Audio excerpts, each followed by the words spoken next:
신약성경 마태복음 5장 1절에서 12절입니다. 1절부터입니다.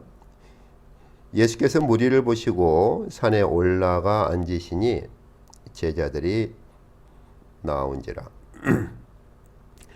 입을 열어 가르쳐 이르시되 심령이 가난한 자는 복이 있나니 천국이 그들의 것이며 애통하는 자는 복이 있나니 그들이 위로를 받을 것이며 온유한 자는 복이 있나니 그들이 땅을 기업으로 받을 것이며 의에 줄이고 목마른 자는 복이 있나니 그들이 배부를 것이며 긍휼히 여기는 자는 복이 있나니 그들이 긍휼히 여김을 받을 것이며 마음이 청결한 자는 복이 있나니 그들이 하나님을 볼 것이며 화평하게 하는 자는 복이 있나니 그들이 하나님의 아들이라 일컬음을 받을 것이며 의를 위하여 박해를 받은 자는 복이 있나니 천국이 그들의 것임이라.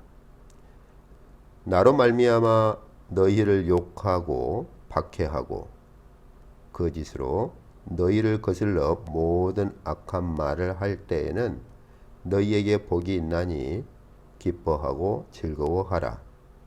하늘에서 너희의 상이 큼이라. 너희 전에 있던 선지자들도 이와 같이 박해하였느니라. 아멘.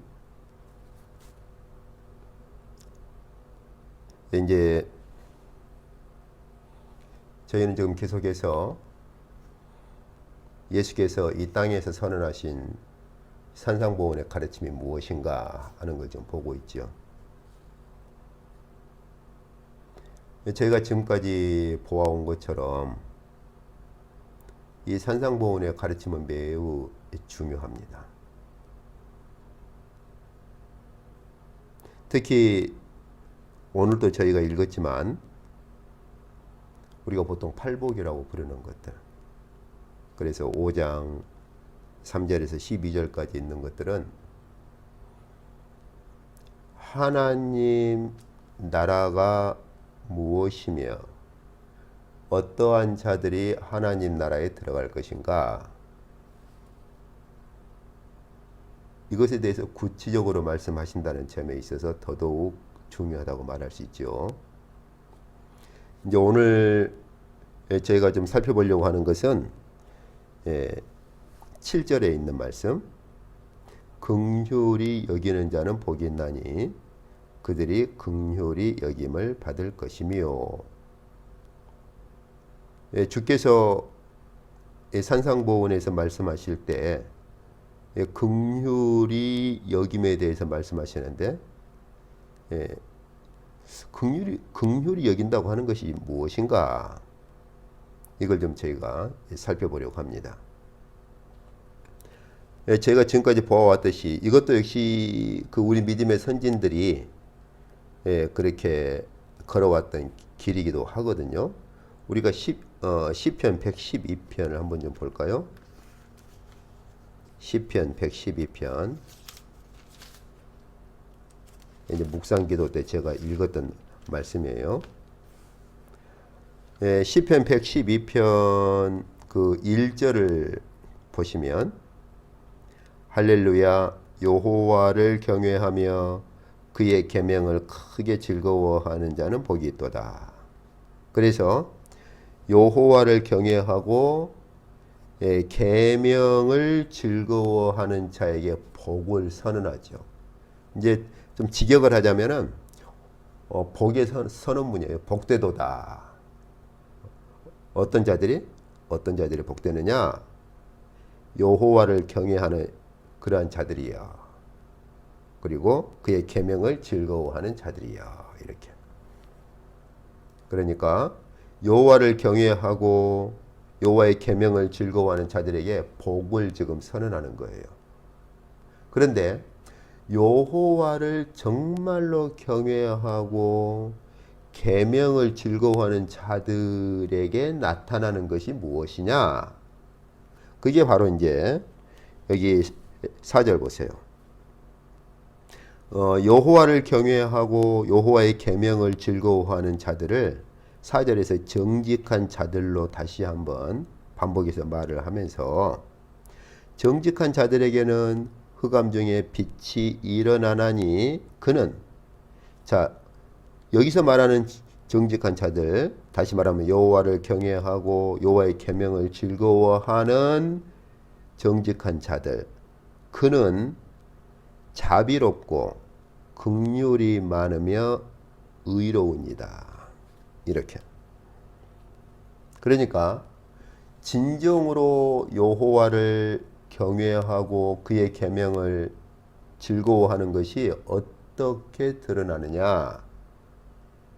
정말로 여호와를 경외하고 여호와의 계명을 즐거워하는 자라면 자비와 긍휼이 드러나게 돼 있다 하는 거예요.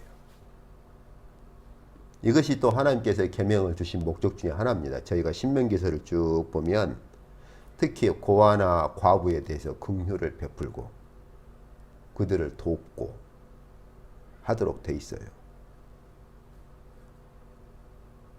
이제 우리가 앞으로 더 이 산상보훈에서 보겠지만 바리새인들 같은 경우는 계명을 문자적으로 어떻게 얼마나 지킬 것이냐 그것이 서기관과 바리새인들의 그런 초점이었다면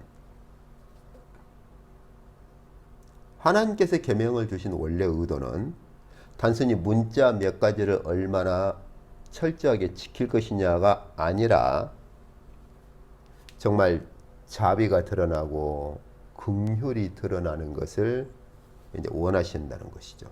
이게 이제 그 선지자들에게 하신 말씀이에요. 우리가 호세아서라든지 이런 말씀들을 보면 나는 너희가 드리는 그러한 예배나 제사나 그런 걸 받지 않겠다. 내가 원하는 건 인애를 원한다.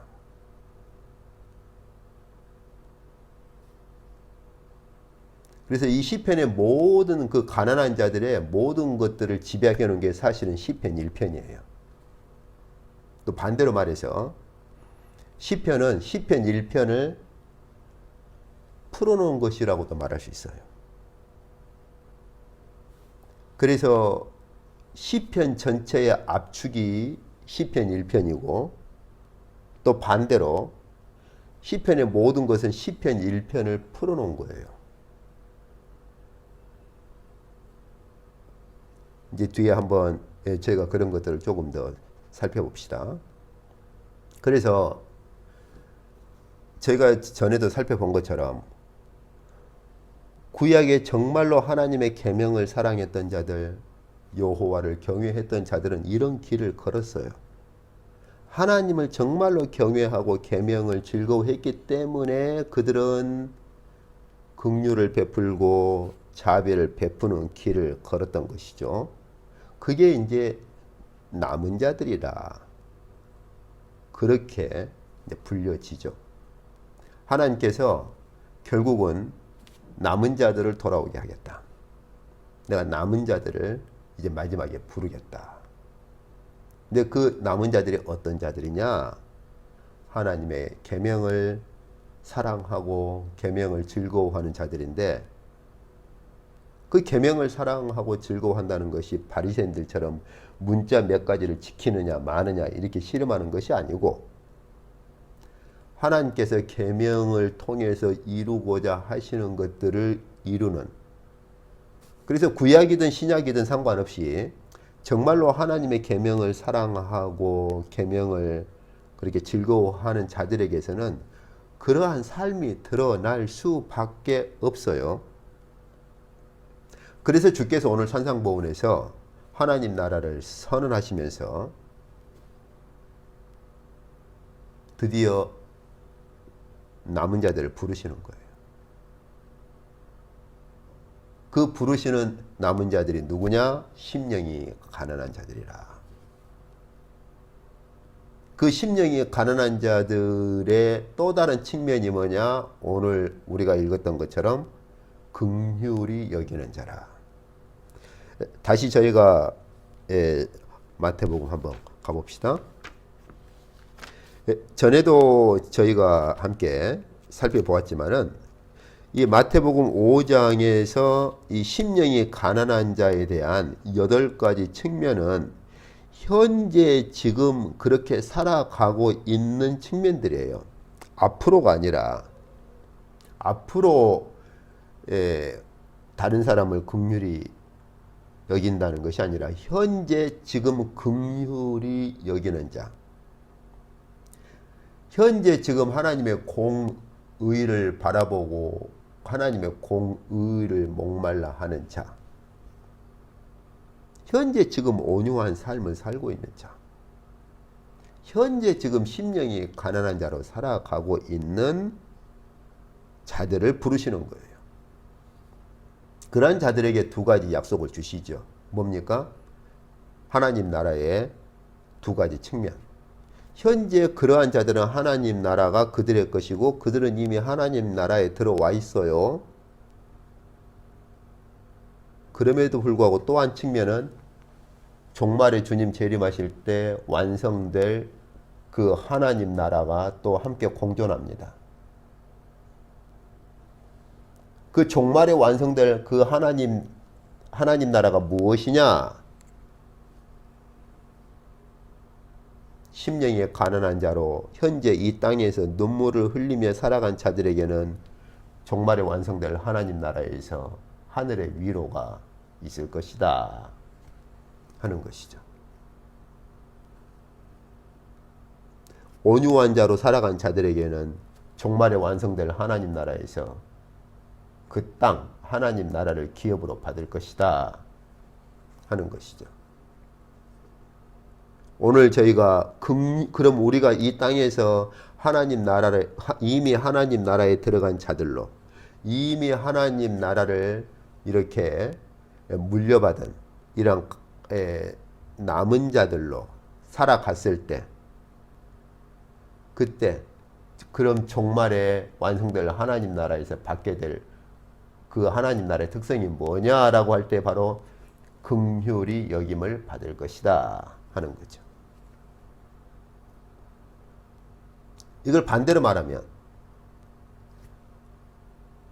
우리가 예수께서 산상보훈에서 선언하신 이 하나님 나라에 들어온 자들로 그리고 긍휼히 여기는 자들로 살지 못한다면 우리는 종말에 완성될 하나님 나라에서 받게 될 긍휼히 여김을 받지 못한다는 것이죠. 그래서 이 산상보훈의 말씀이 그리스도인들만이 아니라 학자들마저도 굉장한 어려움을 겪게 만들었어요. 어떻게 우리가 이렇게 살 수 있다는 말이냐? 어떻게 우리가 이 산상보훈에서 말씀하신 이런 삶을 살 수 있을 것인가?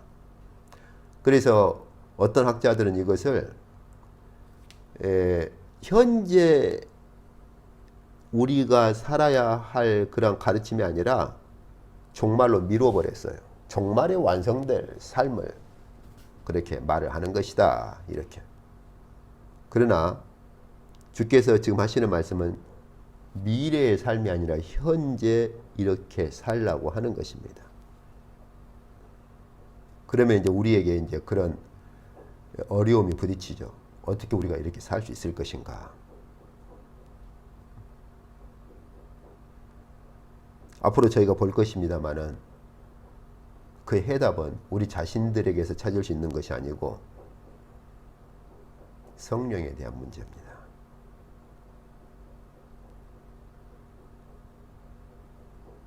우리 안에 계신 성령께서 이 산상보훈의 가르침의 삶을 살도록 우리 안에 계신 성령께서 우리를 조금씩 키워 가시는 거예요. 성령이 거하지 않는 자들은 절대로 이렇게 살지 못합니다. 윤리적으로야 조금 좀 도덕적으로 그렇게 윤리적이고 도덕적인 사람들이야 비슷한 흉내는 낼 수 있겠죠. 그러나 심령이 가난한 자로 하나님의 남은 자로서 이러한 삶을 살지는 못해요. 어떻게 가능하느냐?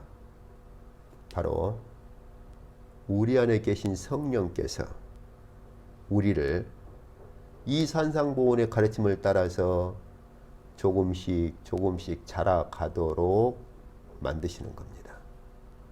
그 외에는 답이 없습니다. 그래서 앞으로 저희가 산상보훈을 계속 볼 때 그 부분이 얼마나 중요한 것인지, 이 산상보훈의 가르침은 결국은 성령께서 우리 안에서 일으키시는 역사와 매우 밀접하게 연결되어 있다는 걸 알지 못하면 많은 사람들이 당혹해 할 수 있고 어려워할 수 있는 것이죠. 앞으로 제가 이제 그런 것들을 볼 수 있을 것입니다. 이 주님의 가르침과 거의 지금 산상보훈에서 긍휼히 여기는 자는 결국 종말에 완성될 하나님 나라에서 긍휼히 여김을 받을 것이다. 이 말씀을 거의 정확하게 반영한 주님의 비유가 하나 있습니다. 우리가 마태복음 18장을 봅시다. 마태복음 18장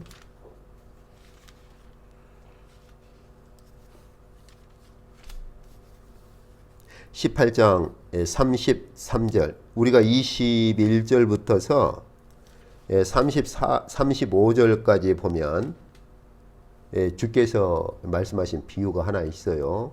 우리가 너무나 잘 아는 비유지요, 사실. 그래서 1만 달란트 빚진 자와 100데나리온 빚진 자에 대한 비유입니다. 저희는 이 비유를 볼 때 이 비유에 대한 배경을 좀 이해를 할 필요가 있어요. 전에도 제가 언급했죠. 주님의 비유를 볼 때는 둘 중에 하나, 물론 두 가지가 함께 결합된 것도 있지만 둘 중에 하나를 우리가 생각을 해야 돼요. 왜 이 비유를 말씀하시게 되었는가? 그 비유를 말씀하시게 되는 그러한 그 동인, 어떤 그 사건이 있어요. 예. 가령 우리가 너무나 잘 아는 돌아온 탕자 비유 같은 경우는 주님께서 죄인들하고 함께 식사를 하시니까 바리새인들이 시비를 건단 말이에요. 왜 죄인들하고 함께 음식을 먹는가? 그때 주님께서 내가 왜 죄인들하고 함께 음식을 먹느냐에 대한 대답으로 잃어버린 양, 잃어버린 이제 드라크마 비유, 그리고 잃어버린 그 탕자, 돌아온 탕자 비유를 말씀을 하신 거거든요. 그런데 어떤 비유는 바리새인이 어떤 그 불평을 하거나 바리새인의 시비와 상관없이 말씀하신 비유가 있는데, 오늘 여기 마태복음 18장을 한번 보시죠. 주께서 왜 이 비유를 말씀하셨는가? 여기 마태복음 18장 21절에 보니까 베드로가 주님께 묻거든요. 21절에 보면 베드로가 어떻게 묻습니까? 이제 주님, 형제가 내게 죄를 범하면 몇 번이나 용서를 하여 주리이까? 7번까지 하오리이까? 왜 베드로가 이런 질문을 하느냐면, 지금 여기 마태복음 17장부터서 이제 주께서 그 변화산에서 영광스러운 모습으로 그렇게 변화를 하시고 난 다음에 제자들이 이제 상당히 그러한 그 기대감에 가득 찼어요. 아, 이제 우리 예수님이 예루살렘에 입성하시면 뭔가가 어마어마한 변화가 일어날 수 있겠구나. 그래서 그때부터서 주님의 변화산 사건을 시점으로 해가지고 이제 제자들 사이에 무슨 문제가 생기느냐. 18장 보세요. 1절. 18장 1절에 보면은 그때 제자들이 예수께 나와 이르되 천국에서는 누가 크니까? 그래서 한마디로 이제 예수님이 이제 예루살렘에 이렇게 영광스러운 모습으로 변화하신 예수님이 예루살렘으로 이제 입성을 곧 하시네. 그러면 이제 어마어마한 변혁이 일어날 것으로 기대를 하고 있고, 우리가 다른 복음서에 보면 제자들이 무엇을 기대했냐면, 이제 예수님이 예루살렘에 들어가기만 하면 자기들이 생각하는 하나님 나라가 곧 이루어질 걸로 기대를 하는 거예요. 그러니까 제자들이 이제 묻는 거예요.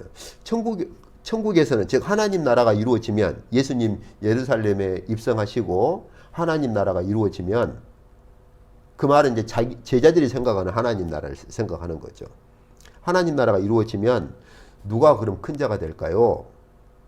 그래서 제자들의 관심이 뭐냐? 이제 예수님이 예루살렘에 들어가시기만 하면 예수님을 중심으로 한 하나님 나라가 이루어질 것이고, 그러면 우리들 중에 누가 그 예수님을 중심으로 누가 큰 자가 될 것인가?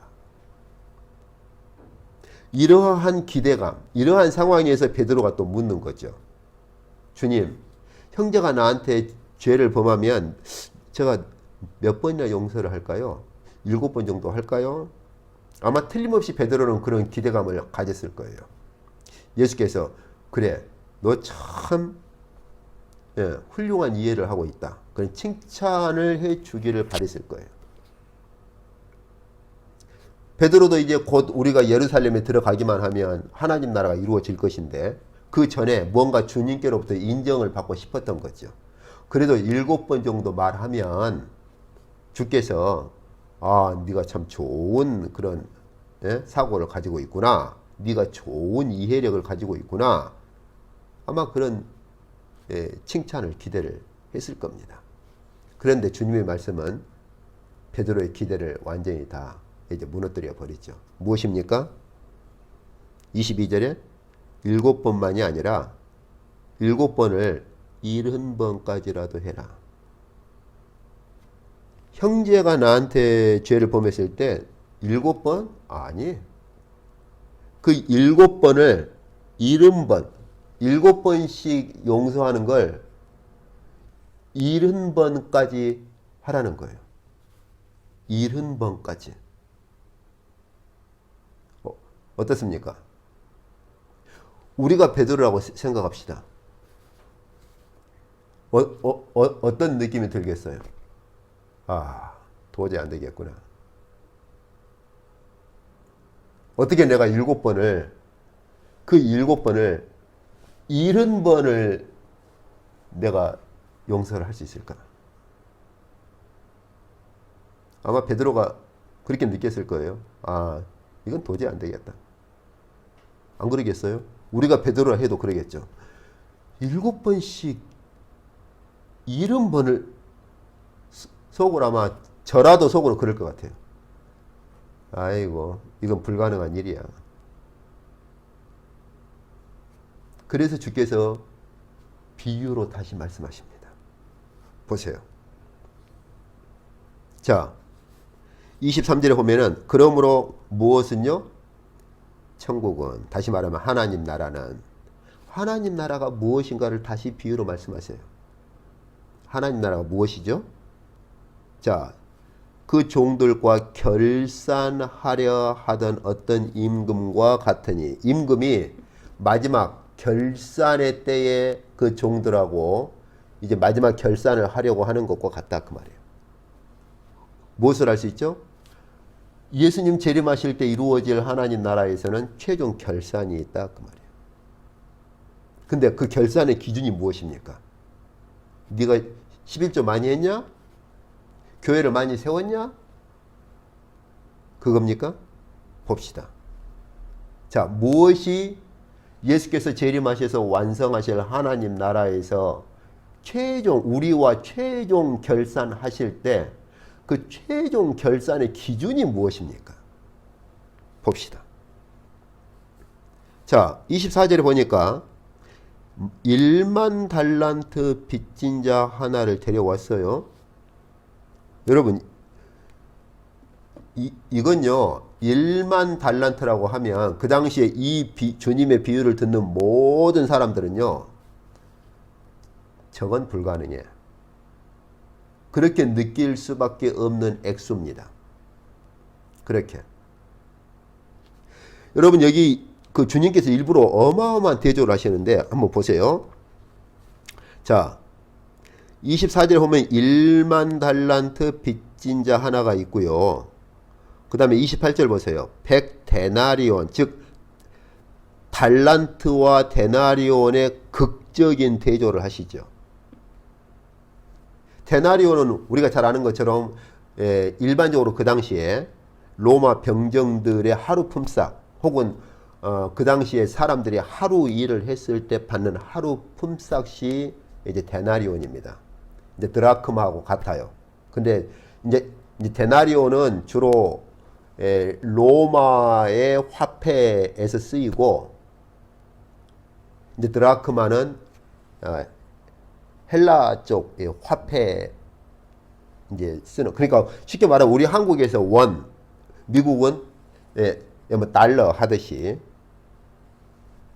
그래서 데나리온과 드라크마는 둘 다 같습니다. 노동자의 하루 품삯인데, 드라크마는 주로 헬라 쪽 화폐이고, 화폐라기보다는 헬라 쪽 그 당시 이제 그 주조물로 돼가지고 우리나라 동전처럼 그렇게 나와요.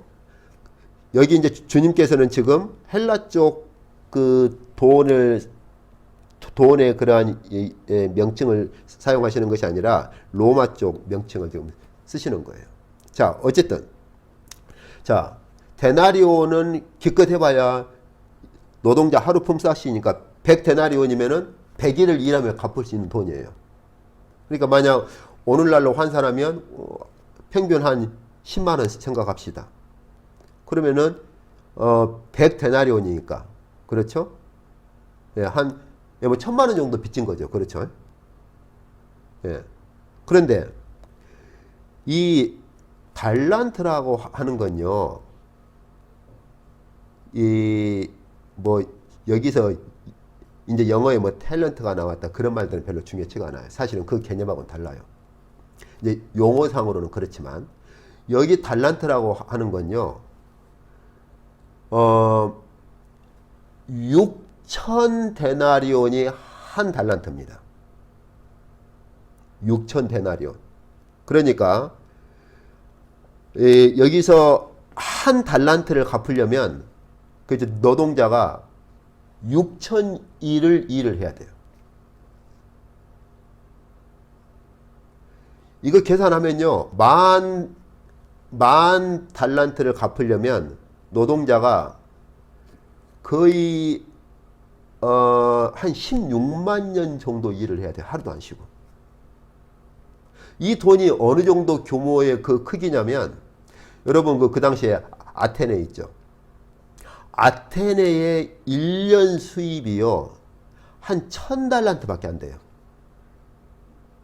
그 당시에 그 문서를 보면 아테네의 1년 총 수입이 한 1000달란트밖에 안 되고, 그 우리가 그 기록된 문서를 보면은 그 아테네가 그 마지막 전쟁할 때 그때 약 5,000달란트를 가지고 그 준비했던 게 뭐냐면은 전함을 한 200척, 군사를 한 4만여 명 정도.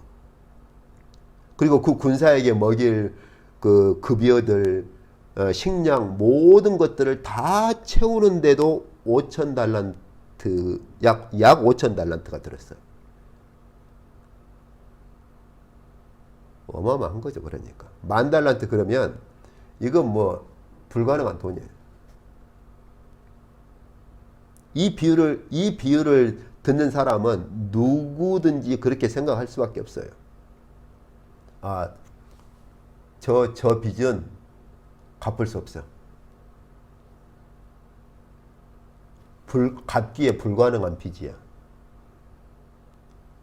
노동자가 거의 한 16만 년을 매일같이 일을 해야 갚을 수 있는 돈입니다. 16만 년.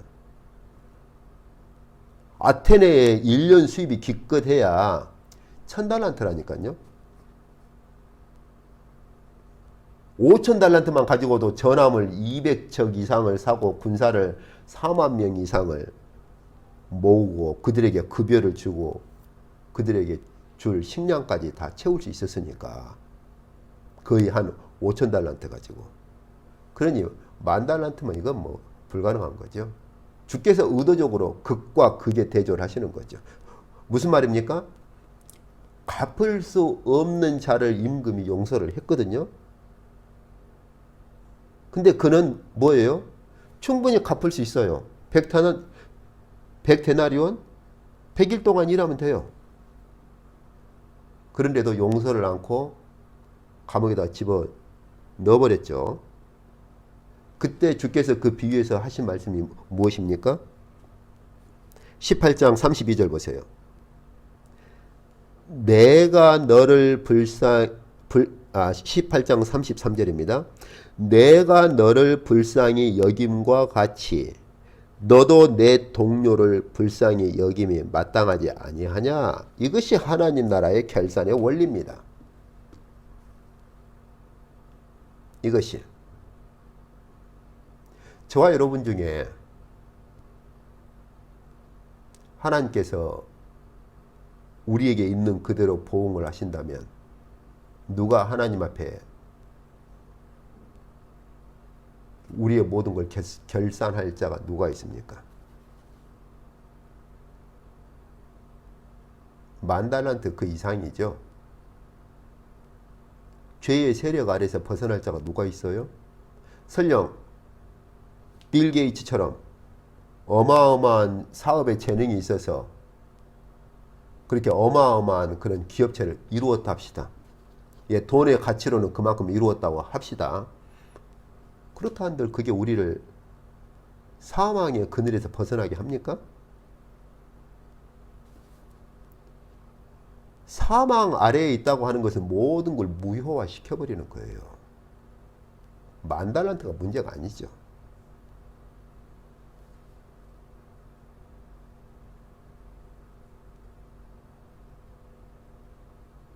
그 가운데 있었던 우리들에게 하나님께서 긍휼을 베푸신 것 아닙니까? 그럼 우리는 10,000달란트 이상의 빚을 탕감받은 거지요. 10,000달란트로는 해결할 수 없는 그 이상의 빚을 우리는 탕감받은 거예요. 그렇기 때문에 주께서 요구하시는 것이 그것입니다. 긍휼히 여겨라. 너희도 긍휼히 여겨라. 그러면 마지막 하나님 나라가 이루어질 때 너희가 최종 결산의 때에 너희가 긍휼히 여김을 받을 것이다. 오늘날 많은 교회들에게 있어서 우리 한국 교회도 그러하려니와 뭐 한국 교회만 그러겠습니까? 많은 교회들이 믿으면 구원, 믿음으로 구원, 믿으면 구원, 여기에 붙잡혀가지고 결산에 대한 개념이 없어요. 물론 믿음으로 구원받는다, 그 가르침이 잘못됐다, 그 말이 아닙니다. 그런데 믿음으로 이루어지는 구원의 이면에 또 다른 측면이 있는데 그건 뭐냐? 종말의 결산이 있다는 것입니다. 주님만 그렇게 말씀하시지 않아요. 다음에 저희가 볼 것입니다만은 히브리서에서도 그렇게 말합니다. 우리에게 결산의 때가 남아있다고. 바울도 로마 교회에 그렇게 말합니다. 너희가 마지막 주님의 심판대에 설 것이라고. 낱낱이 모든 것들이 다 드러날 것이라고. 고린도 교회에도 그렇게 말합니다. 너희가 지금까지 이 땅에서 행한 모든 것들이 마지막 하나님께서 불로 그렇게 테스트하고 시험하는 마지막 그 결산의 때가 있다고.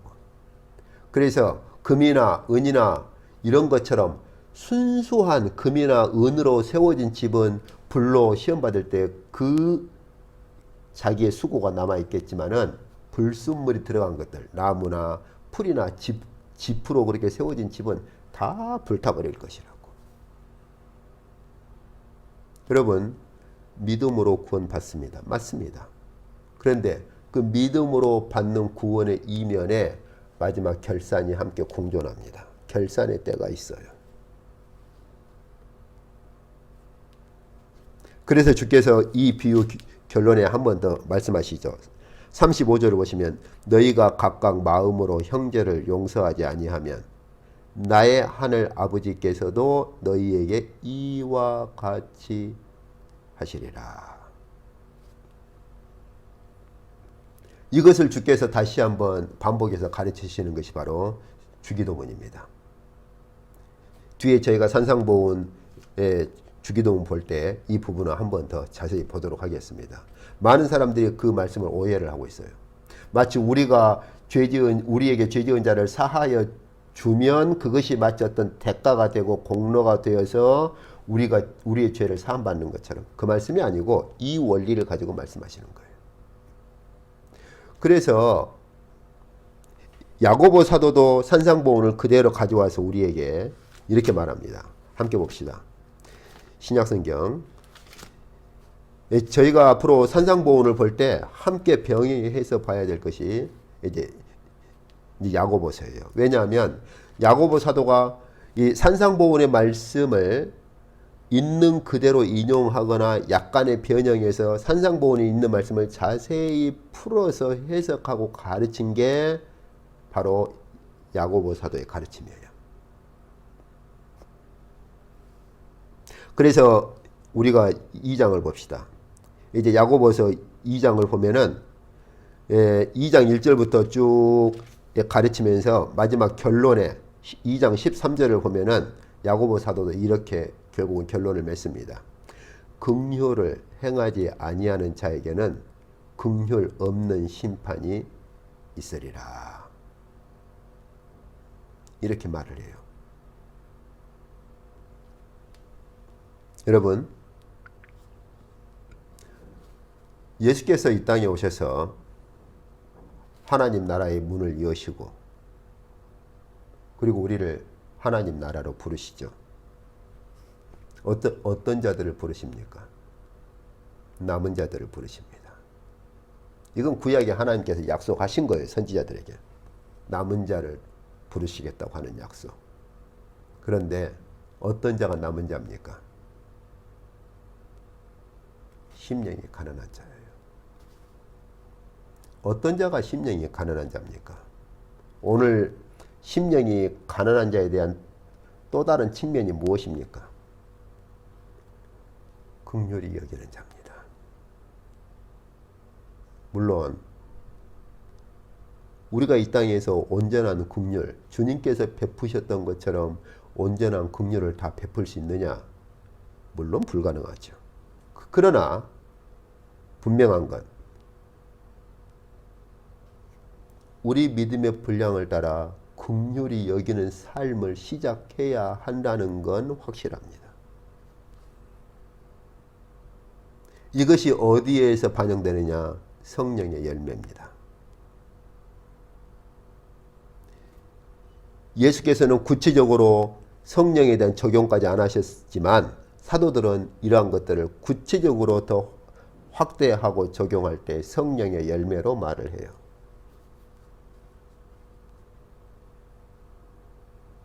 우리 안에 거하시는 성령을 따라 사는 것이 없으면 이 하나님 나라에서 남은 자들로 우리가 걸어가는 그 긍휼을 베푸는 삶을 산다는 건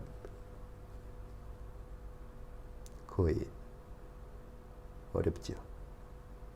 좀 도덕적인 사람들이 좀 도덕적으로 그렇게 좀 뭔가를 좀 그렇게 행할 수는 있겠으나 하나님 나라에서 하나님 나라의 생명을 가지고 긍휼을 베푸는 삶은 그것하고는 달라요.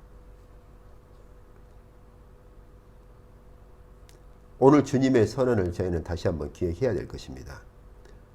누가 심령이 가난한 자입니까? 우리가 정말로 하나님의 공의를 바라본다면, 그리고 하나님의 공의를 바라보기 때문에 온유해질 수 있다면 그 온유와 함께 뒤따르는 것이 무엇입니까? 긍휼을 베푸는 것이죠. 분리가 되지 않아요. 오늘 시편에서 본 것처럼.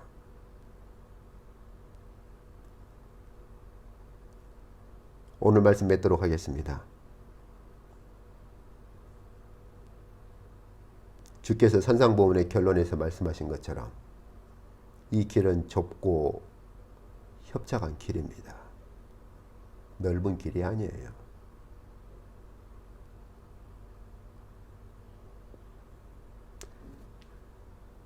우리가 간구해야 할 것은 우리 안에 거하시는 성령께서 우리 안에서 이런 믿음의 힘을 주시도록 정말로 우리는 간절히 간구해야 합니다.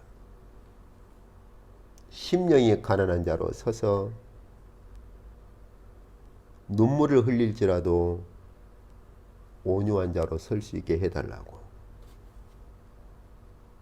그리고 온유한 자로 서기 때문에 우리가 긍휼을 베푸는 자로 살도록 해달라고. 우리가 이런 믿음의 길을 걸으면 마지막 종말에 완성될 하나님 나라에서 우리는 하나님의 긍휼하심을 입는 것이죠. 그런데 만약에 이 긍휼을 저버리면 일반 달란트보다 더 큰 빚을 탕감받은 우리가 그러한 하나님의 계산이 불가능한 하나님의 긍휼하심을 입은 우리가 그리스도의 십자가로부터 그리스도의 찢기신 살과 흘리신 피로부터 더 이상 이 세상에 그 어떤 것으로 계산이 불가능한 그 긍휼을 입은 우리가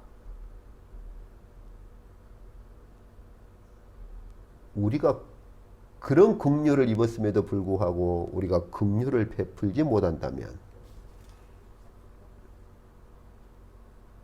마지막 하나님 나라에서 마지막 하나님 나라가 완성될 때 우리가 결산해야 할 그 결산, 어떻게 우리가 그것들을 결산하겠습니까? 오늘 주께서 마태복음 18장에서 말씀하신 비유가 무엇입니까? 하나님 나라가 이 땅에 완성될 때 최종 결산이 있다는 것입니다. 근데 그 결산의 기준이 무엇입니까?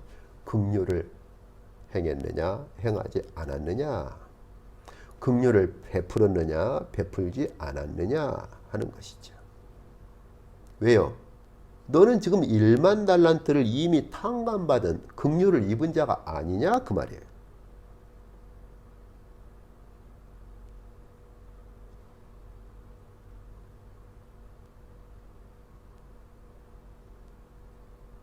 일만 달란트를 탕감받은 그 긍휼을 입었음에도 불구하고 네가 그 하나님 나라의 백성답게 긍휼을 행했느냐 행하지 못했느냐가 주님 재림하실 때 완성될 하나님 나라의 결산의 기준이다 그 말입니다. 그래서 저희가 오늘 이 말씀 기억하고 제 자신도 정말 온전한 긍휼을 베풀 수 있느냐? 물론 못하죠 아직도. 그러나 우리 안에 계신 성령을 따라서 하나님 부르실 때까지 이 온전한 긍휼에 다다를 수 있는 데까지 우리는 다다라 가야 한다는 사실이에요.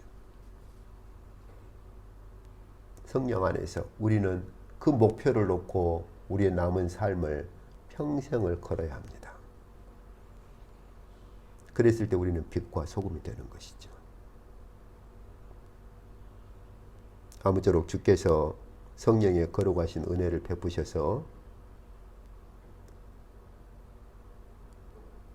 하나님 나라에서 살아가는 우리의 삶의 목표, 하나님 나라에서 살아가는 우리의 삶의 마지막 종착지, 이것이 무엇이냐를 생각하고 이 산상보훈의 가르침이 우리의 삶의 목표가 되어서